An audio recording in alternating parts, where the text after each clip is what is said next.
¿Quién fue Descartes? Bueno, Descartes fue un físico matemático, ¿no? Para entender a Descartes tendríamos que ver algunos puntos anteriores. En la Edad Media se podría decir que no hubo tanto avance, o bueno, así se cree que no hubo tanto avance, pero en realidad pues sí los hubo. Tenemos a Tomás de Aquino, solo conozco a él, no sé qué más pudo haber. La imprenta también pudo ser más o menos por esa época, si no mal recuerdo. En la antigüedad en Roma estaban guerras, estaban imperios, estaban todos ahí intentando conquistarse unos a otros. Luego cayó el Imperio Romano, cayó Constantinopla y al final todo estuvo destruido, no hubo en qué creer ahora. Un punto en donde ya no hay nada en qué creer es ahí por lo que Descartes fue como que desarrollándose. Fue como que no hay nada sostenible en esto. Primero que nada, Descartes fue a estudiar, se dedicó más a las letras de pequeño.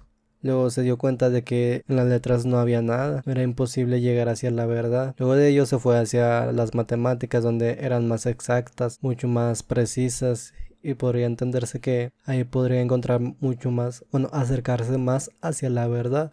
Y bueno, esos fueron algunos de sus estudios, hacia donde iba más o menos. Después se enteró de que llegó a un punto en donde ya dijo, pues no, ni eso, tiene que haber algo más profundo que las matemáticas, que las letras. Y bueno, ahí se fue hacia llegar hacia Dios, pero ya llegaremos a esa parte. Estudió letras y ahí encontró que adquiriría el conocimiento, encontrar la verdad y poder llegar mucho más allá. Creyó que el estudio de las letras lo llevaría hacia algo más exacto. Y bueno, ahí fue llegando a otra parte donde dice que ahí él lo llama claridad, suavidad, sencillez, palabras para hacer los argumentos más simples, sencillos, más para destruirlos, desengranarlos, eso a través de las ideas. Pero después de ello salió al mundo a buscar la verdad, se fue a experimentar, a encontrar más verdades a través de la materia, o sea, del empirismo, de decir esto es por esta razón. ¿Por qué? Porque en las ideas llegó al punto en donde decía que no es posible llegar hacia la verdad, no es tan exacto, tan certero. Y bueno, también tuvo otro pensamiento como es el de que, por ejemplo, las matemáticas tienen un fin y es el estudio de los números. La filosofía tiene un fin y es el estudio bueno, es la moral, la sabiduría. La ciencia igual, la medicina también es el estudio del cuerpo humano. Y todas ellas tienen un fin, pero si las combinamos puede que se haga algo revoltoso. Es como un cuchillo o una cuchara. Bueno, más claro sería el cuchillo, que su finalidad es cortar pues la comida, pero sabemos que se puede usar para otras cosas. Bueno, pues sabemos que algunas ideas ya no son tan vigentes como antes, algunas ya son más quebradas, ya no son válidas, ya no son válidas en nuestro mundo actual, porque ya se han refutado o porque ya cambió el mundo. ¿Qué hay con esto que dije? Pues que para ello es más fácil construir nuevas ideas sobre esos cimientos que ya están construidos, sean sostenibles o insostenibles en nuestro mundo actual. Es mucho más fácil eso, crear nuevas ideas sobre nuestros cimientos que están erróneos, que pues destruir nuestras ideas. ¿Qué quedaría si destruimos nuestras ideas, si nuestros argumentos se destruyen? No tendríamos nada, ahora ya no creeríamos en algo, estaríamos vacíos, sin nada. Y bueno, aquí también se lleva a otro punto, que es el de defender tus ideas. Básicamente cuando se conversa, uno quiere llegar a la verdad, pero ciertas personas no van hacia ese objetivo, sino más a imponer su idea sobre la otra, en vez de construir una sobre otra y llegar a algo mejor. En esos casos, el argumento de la persona que no quiere cambiar es más defensivo, es más de defender su idea, que en vez de escuchar a la otra persona y decir, bueno, pues eso tiene más lógica, más razonamiento. Si me lo explica desde el inicio sobre sus argumentos, por qué piensa eso, cómo llegó hasta llegar a eso, cómo fue construyendo todos esos argumentos, todas esas ideas, y tú también puedes presentarle tus contraargumentos, tus argumentos, tú lo que piensas, por qué lo piensas, por qué llegaste a construir todo ello, más abierto al cambio y menos al permanecer esas ideas inquebrantables, porque ya lo hemos dicho, es más fácil construir nuevas ideas sobre las que ya tienes que destruirlas.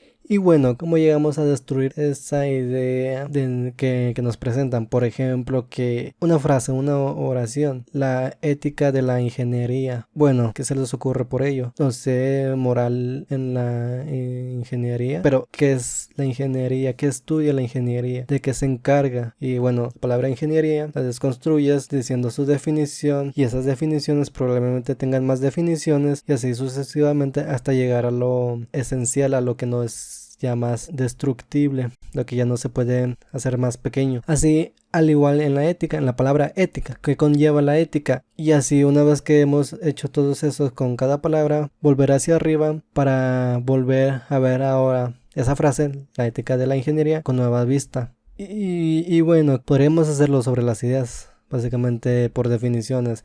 Esta idea es esta idea es otra. ¿Y cómo saber esto? Porque puede haber excepciones. El evento más probable, el que se repita más, se considera que es el que se le acerca más hacia la verdad. Y bueno, también Descartes fue, un poco de su moral fue estoica, de que, por ejemplo, que pensar lo tenemos bajo nuestro control, que nosotros decidimos cómo pensar, qué pensar. Eso es lo que él fue lo que creyó. Y bueno, con todo esto dicho, ¿qué podemos hacer? ¿Qué nos otorga a nosotros? Como dijo Sócrates, la ignorancia es el mayor de todos los males. ¿Qué quiere decir esto? Que el desconocimiento de una frase que no la desglosamos hacia abajo, podríamos obrar mal, pero cuanto más conocemos sobre una cosa, un tema, podemos obrar mejor, porque ya tenemos conocimiento. Y con ello podemos tener, bueno, es nuestra responsabilidad de obrar bien, de aún así con ese conocimiento hacer las cosas por el camino del bien, y no sabiendo eso decir, pues voy a hacer esto otra por maldad. Y bueno, con esto podríamos ir hacia otra parte, donde es creer en Dios a través de la razón. No domino este tema mucho, pero algunas de las cosas que él pensó, Descartes, fue que si puedo pensar, imaginar, creer que hay algo mayor que yo, porque bueno, según él, la imaginación es un modo de pensar para dar a cosas materiales, o sea, de las ideas se viene lo material. Nosotros somos imperfectos, las ideas que damos son imperfectas. ¿Por qué? Porque desconocemos de la completitud del objeto. De lo contrario, si fuésemos seres completos, entenderíamos todo el objeto, todas las cosas materiales, de cómo están hechas, de cómo funcionan. Ya según Descartes fue de que podemos imaginar una perfección como Dios, pero nosotros somos imperfectos. Pues fue desarrollando que hay que seguir la razón. O sea, la imaginación es un modo de pensar, pero como es un modo de pensar, es como que una manera de razonar. En el razonamiento viene el grupo de imaginación, el cual te da las cosas materiales, acceso a las cosas materiales. Y una vez llegado aquí, ya podría decirse que fue a dar una explicación de todo lo que es aquí. Desde el punto de vista de Dios, pues desde ese punto, Dios creó un alma razonable y lo puso en un cuerpo. Primero vino la alma, la idea, la intangibilidad, el razonamiento, esa cosa invisible, la puso en este cuerpo, esta materia. El cuerpo puede ser una máquina. ¿Por qué una máquina? Porque hay venas, en las venas hay sangre, en la sangre corre desde un cierto tipo de velocidad, hay viscosidad, hay densidad, glóbulos rojos, todo eso tiene un funcionamiento y hace funcionar esto como si fuese una máquina. ¿Por qué? En las máquinas hay engranajes, esos engranajes ruedan y hacen girar otras cosas y hacen funcionar. La electricidad va fluyendo a través de componentes eléctricos, en esos componentes eléctricos hay flujos de ceros y unos, van cambiando, y luego esos ceros y unos van programando, encienden computadoras, hay más cosas. Al igual que eso, nosotros podemos ser considerados máquinas, podemos ser describidos de esa forma. Entonces fue primero el alma y luego el cuerpo, primero la idea y luego la materia, primero pensar y por ende existo. Y también por último Descartes